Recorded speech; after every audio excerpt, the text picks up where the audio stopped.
Welcome back to No More Practice 2. Over the last 4 weeks, we've been following 3 financial advisors attempting to change the shape of their business in the rapidly evolving financial services industry. Brett and Ian are hoping to raise $1 million in order to invest in staff and grow their business. They've been tossing up options of debt or equity. A bank has previously knocked them back. We sought some debt off our bank 18 months ago and were slapped in the face is a word I use. We walked away with a very bad taste in our mouth. They told us equity's the way to go, don't even try to raise any more debt, you're just not there. And equity is looking increasingly complex. There are a number of complexities in bringing in an equity investor that just wouldn't exist through debt funding this.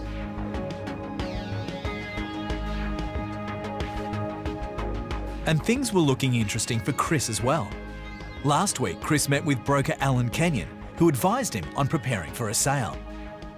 The key to getting something like a reasonable price will be the quality of the information you've got. So the greater segmentation by product and age and all that kind of stuff, as you know, will be the determinant.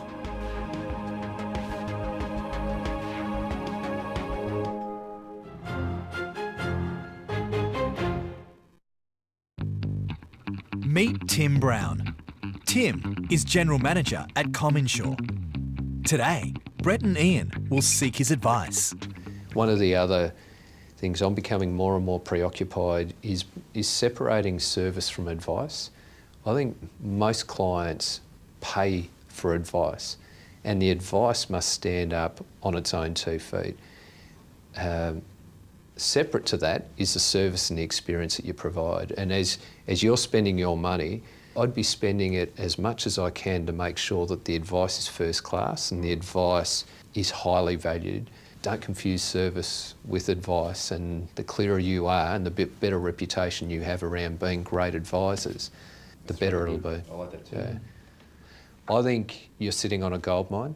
I think the strategies that you've got in place to invest in technology to capitalise in an opportunity that is somewhat ignored by the industry is smart. And the progress that you've made gives you a chance to leapfrog some of your competitors out there. Now's the time to be talking to clients about cash flow. The more precise you can be on those clients and building a event-specific approach and looking at the psychology of clients to build confidence with clients, are sensible actions. I'll leave it with you, how you go with those, and good luck. Very good, thank you. Cheers. Tim's advice to Brett and Ian was clients pay for advice, so it needs to stack up. Invest your capital in the quality of the advice you give. Your reputation around advice will grow your business. Now it's time to hear from our panel of expert judges. Well, Tim mentioned a nugget. He said they're sitting on a goldmine. And I passionately believe every advisor is sitting on a goldmine, which is the relationships they currently have with their clients. Getting advice right, getting service right is really important, but it's got to be done in a way that's referable. Your ability to get referrals is the ultimate measure of how successful you are as an advisor. If you think about a client, and if you think about advice from their perspective, at best, they might see a client review once a year, but they don't actually see what goes on in the background to actually support that review, rebalancing portfolios, validating sort of the investments that sit within it or the risk insurance products that they're invested in. There's a whole cost associated with that, and it's really about getting their pricing right so that they are profitable to serve each client with the advice they're giving and the service they're providing. Meet Gerard Doherty. Gerard is country head of Fidelity's operations in Australia and New Zealand. Today, Brett and Ian will seek his advice. Your plans are very ambitious. Ambitious plans need top-line revenue growth, and your top-line revenue growth is largely driven through your own personal work at the moment. So for you to be able to continue to grow the business and expand at the rate you want to, you've got to, A, be able to continue to do some of that yourself, but also develop other people in the business as soon as you can who have the same capabilities. Your views are that you'd like to recruit, relatively young, shall we say, untarnished people, haven't learnt the industry yet so that you can mould them into your style. If you could find someone who could come into your business who has a little more experience, particularly someone with financial planning skills, but still fits all the other sort of cultural attributes that you're looking for, maybe you do that on the basis of them being a joint partner, but that's obviously up to you. But it may get there a little quicker. But I just worry that at the moment, I think you said to me 10% of your personal time together is on seeing new clients, and yet that's where all of your revenue growth is coming from. I'd caution to think about why you really want that capital and what you're going to use it for. There is no better working capital than your own revenue. So you might seek to expand a little slower, but focus really hard on developing the revenues that you personally generate for the next year or so, and then you might be in a stronger position to expand once you've trained and recruited and developed people who can then take the referral sources. Gerard's advice to Brett and Ian was hire experience for faster growth. The best working capital is your own revenue, and steady growth may stem the need for extra capital. So what do our judges think about the advice given today? Look, it's sound advice. These guys are very entrepreneurial. I think there's a lot of growth upside. So their question is, do they bring in another equity partner? So the risk is that they're giving away some of the upside too early. But on the other side of the equation is, by using debt, have they got enough cash flow to actually fund the debt and pay it down over time without them blowing the business up in the short term? So I think they need to do what they do well and get their productive time up, but they then need to be able to demonstrate that they can create some mini-me's. But it's what employment terms do they bring them in on? Do they bring them in on a big salary and hope that they'll be able to generate the revenue? Or do they create some sort of skin in the game arrangement that accelerates their revenue growth? When Chris met with mentor Robbie, he was advised to seek legal advice to safeguard him after a sale. I think the key things that I've got from this brief conversation is just making sure that we get some quality legal advice. Meet Adrian Lynch. Adrian is Senior Associate at Hall & Wilcox Lawyers. Adrian has dealt with this type of sale many times before, and he has some words of wisdom. What I'd recommend that you do from here is tidy up that memorandum of understanding with assistance from your licensee. Get the book of clients looking great. Do your own due diligence on your own business. Anticipate the questions that your buyers are going to ask of you to make sure that there are no difficult questions to answer. Just on that point, at what point in time do you need to draw a line in the sand and sort of say, guys, you're actually being unreasonable?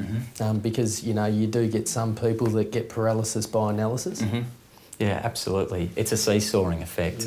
The time that you invest in a difficult potential purchaser could be outweighed by the price concession that you might allow just to get on with business. That said, some people take the approach, here's the information in the IM, do your own investigations, the price is the price. In the absence of a manifest error that you uncover, I'm not changing anything. So you can take that approach. And I think that rolls into the overall theme of what I'd advise a seller is to enjoy the process.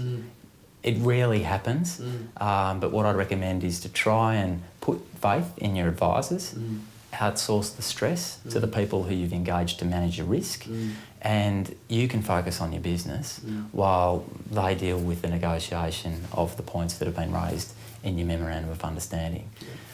Final piece of advice is to ensure that you get the right fit with your buyer.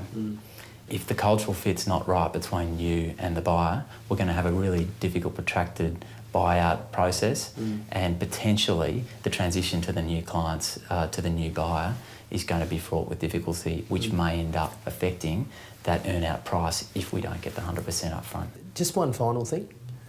Heads of agreement versus a sales deed. Can you actually simplify the whole process by having a robust heads of agreement, which is legally binding, as opposed to having a really extensive sales deed?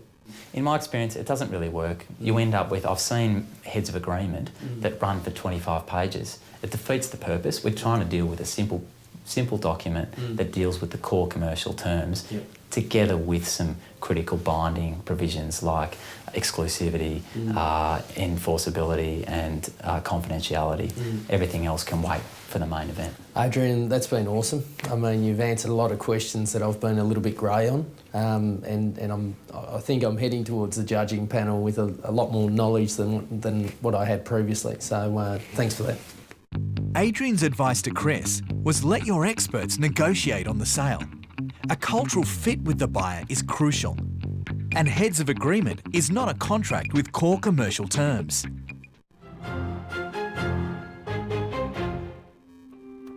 Now it's time to hear from our panel of expert judges.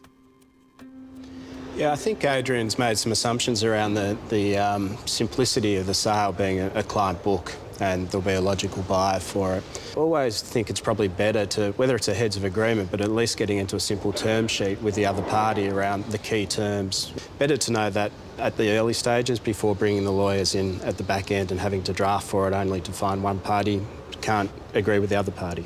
Chris needs to make sure that he follows the right process. Shortcutting normally creates problems. It normally makes sure that it's a longer process or a more expensive process. The best way to shortcut anything is to have a couple more buyers, you know. If there's only one buyer, they can take their time, can't they? In the next episode, our players start planning to face the judges, and we look back and visit some familiar faces. If you're looking to take your deal forward but want to know the formalities, enter the Practice Toolbox and download the Letters of Intent and Agreements to Agree white paper from Adrian Lynch at Hall & Wilcox Lawyers. And remember, if you'd like to ask our experts a question or meet them via LinkedIn, head over to our Players page or join in the conversation by commenting on our blog.